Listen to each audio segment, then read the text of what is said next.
Assalamualaikum warahmatullahi wabarakatuh. Perkenalkan, nama saya Muhammad Syarif. Nah, di sini saya ingin menjelaskan tentang apa itu cyber etik. Baiklah, langsung saja ya daripada kalian penasaran. Baiklah, kita lanjut ke videonya. Kalian tahu nggak sih apa itu cyber etik? Nah, cyber etik adalah suatu aturan dan etika dalam menggunakan teknologi atau internet. Di dunia ini tidak hanya menggunakan teknologi internet untuk mempermudah pekerjaan atau kebutuhan manusia. Mereka juga menggunakan teknologi internet untuk melakukan kejahatan atau yang disebut sebagai cybercrime. Tahu nggak sih, di Indonesia koneksi ke internet sudah mencapai 60% loh. Wow, lumayan banyak sekali. Selanjutnya, perkembangan internet. Pada tahun 1973 ada terdapat DARPA atau Defense Advanced Research Project Agency. Yang kedua, membangun interconnection networking untuk menghubungkan beberapa jenis jaringan paket data. Contohnya GSNet, BitNet, dan NSPNet.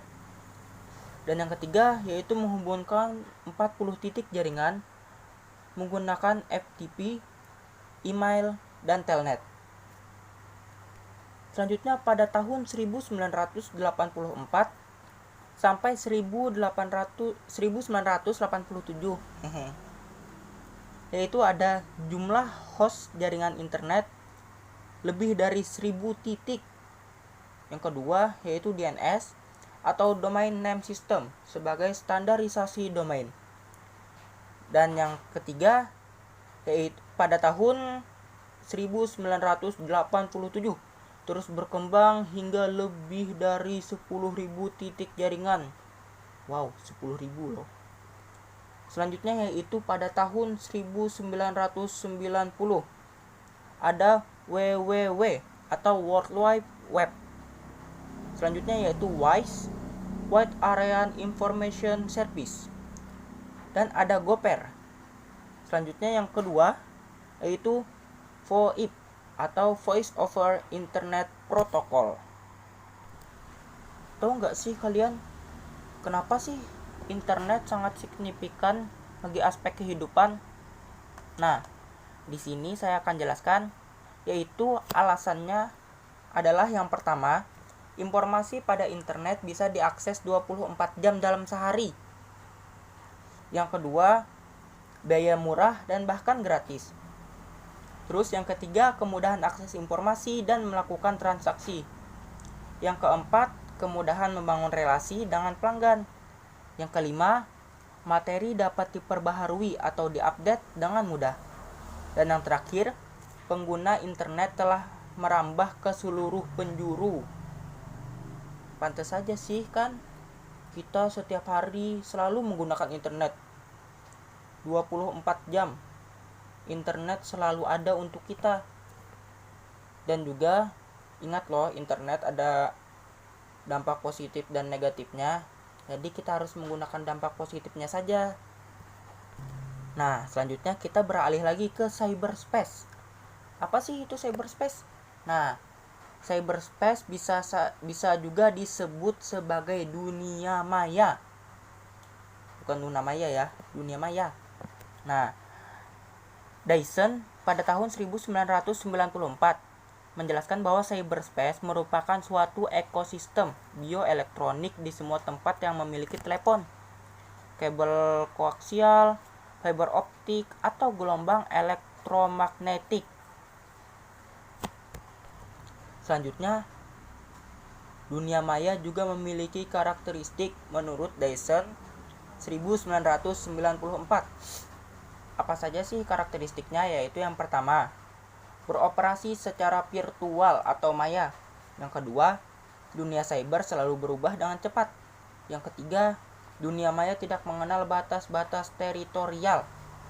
Yang keempat, orang yang hidup dalam dunia maya dapat melaksanakan aktivitas tanpa harus menunjukkan identitasnya.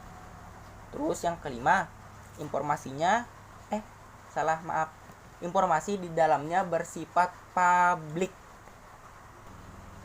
Dan juga di sini saya ingin menjelaskan bahwa etika di dunia maya itu sangat penting. Seberapa pentingnya sih etika di dunia maya? Nah, yang pertama, pengguna internet berasal dari berbagai negara yang mungkin memiliki budaya, bahasa, dan adat istiadat yang berbeda-beda. Terus, pengguna internet hidup dalam dunia anonimus yang tidak mengharuskan pernyataan identitas asli dalam berinteraksi. Terus, berbagai macam fasilitas yang diberikan dalam internet memungkinkan seseorang untuk bertindak tidak etis. Contohnya, mengirim surat berantai, iklan tidak sesuai konteks, provokasi, menyebarkan virus, dan banyak lainnya.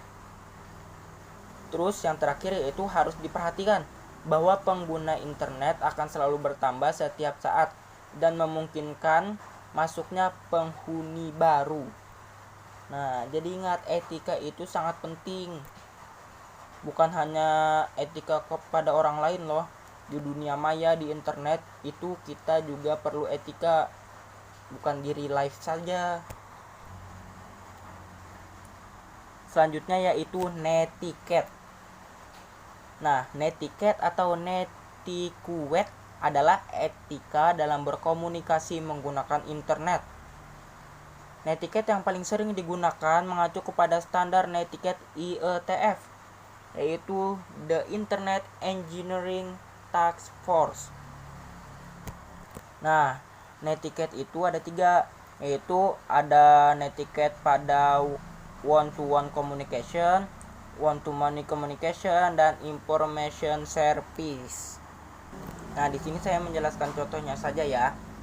Kalau netiquette pada one-to-one communication, yaitu kondisi di mana komunikasi terjadi antar individu atau face to face, wajah ke wajah dalam sebuah dialog. Contohnya komunikasi via email atau talk. Nah, kalau misalnya netiquette pada one-to-many communication, yaitu satu orang bisa berkomunikasi kepada beberapa orang sekaligus. Contohnya mailing list dan net news. Setelah itu ada netiquette pada one-to-many communication. Sama ya kayak tadi. Nah, selanjutnya ada information service. Apa sih itu information service? Nah, yaitu fasilitas dan berbagi layanan baru yang disebut layanan informasi atau information service. Nah, berbagai jenis layanan itu tuh antara lain ada Gropper, Wise, World Wide Web atau WWW, ada multi-user dimension, ada multi-user dimension which are object oriented. Nah, itu. Nah, selanjutnya di sini saya ingin menjelaskan tentang netiquette yang biasa digunakan, yaitu ada dari Virginia Sea dan ada dari Kemdikbud. Nah, kalau netiquette dari Virginia Sea, yang pertama yaitu 1.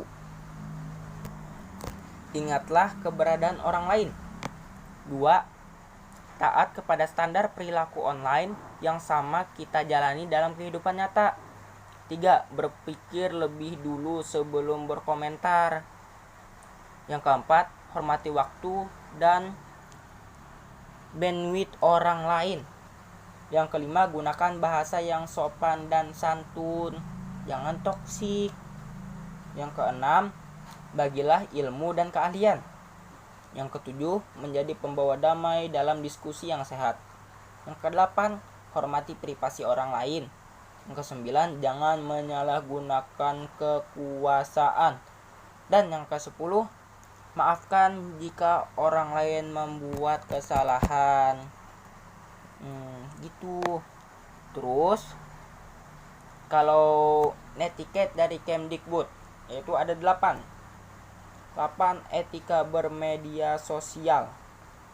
Yang pertama, hati-hati dalam menyebarkan informasi pribadi atau privacy ke publik. 2. Gunakan etika atau norma saat berinteraksi dengan siapapun di media sosial. 3. Hati-hati terhadap akun yang tidak dikenal. 4. Pastikan unggahan di akun media sosial tidak mengandung unsur sara. 5. Manfaatkan media sosial untuk membangun jaringan atau relasi. 6. Pastikan mencantumkan sumber konten yang diunggah. 7. Jangan mengunggah apapun yang belum jelas sumbernya. Dan yang ke-8, manfaatkan media sosial untuk menunjang proses pengembangan diri. Nah, selanjutnya yaitu ada kampanye kesopanan digital. Apa saja sih kampanye kesopanan digital? Yaitu ada yang pertama, menjalani aturan emas atau golden rules. Terus yang kedua, menghormati perbedaan. Yang ketiga, jeda sebelum membalas pesan. Dan yang keempat, membela diri sendiri dan orang lain. Terus ada juga loh hal yang penting kita lindungi. Apa aja sih? Nah, saya sebutkan aja ya. Ada reputasi, hubungan, privacy, dan keuangan. Semua itu penting untuk kita lindungi. Karena apabila satu saja kita lalai dalam melindunginya, bahaya loh bagi kehidupan kita. Bisa saja disalahgunakan orang lain. Nah, selanjutnya ada contoh pelanggaran etika. Bukan contoh sih, lebih ke arah sanksi dari kita melanggar etika. Sanksi yang akan diterima jika melanggar etika atau norma yang berlaku adalah dikucilkan dari kehidupan berkomunikasi berinternet. Contohnya dikeluarkan dari keanggotaan mailing list.